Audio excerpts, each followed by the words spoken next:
السلام عليكم واهلا بكم في فيديو جديد من فيديوهات قناه مروان الاهلاوي والنيوز. والنهارده هيكون معانا بعض الاخبار المحليه والعالميه وايضا اخبار المحترفين. نبتدي في الاخبار المحليه، واول خبر معانا كولر يرغب رحيل 4 لاعبين عن الاهلي.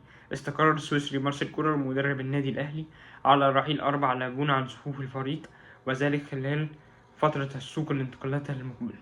يرغب كولر في رحيل المدافع يوسف ايمن وكريم نيدفيد وبيرسي تاو ورضا سليم عن صفوف الأهلي في الفترة المقبلة، وذلك لعدم حاجة الفريق إليها.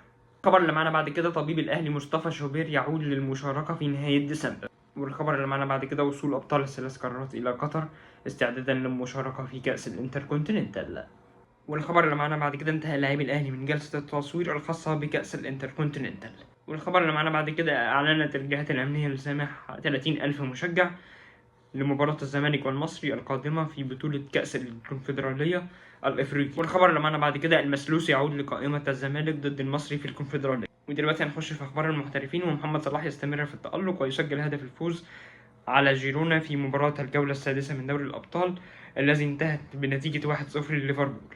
الخبر اللي معنا بعد كده محمد صلاح بعد هدفه اليوم في جيرونا يصل إلى الهدف 50 في دوري أبطال أوروبا، منهم 44 هدف مع ليفربول. دلوقتي هنخش في اخبار العالميه، واول خبر معانا ان في 4 انديه مهتمين بالتعاقد مع ايرلينج هالاند، وهم برشلونه وباريس سان جيرمان وبايرن ميونخ وريال مدريد.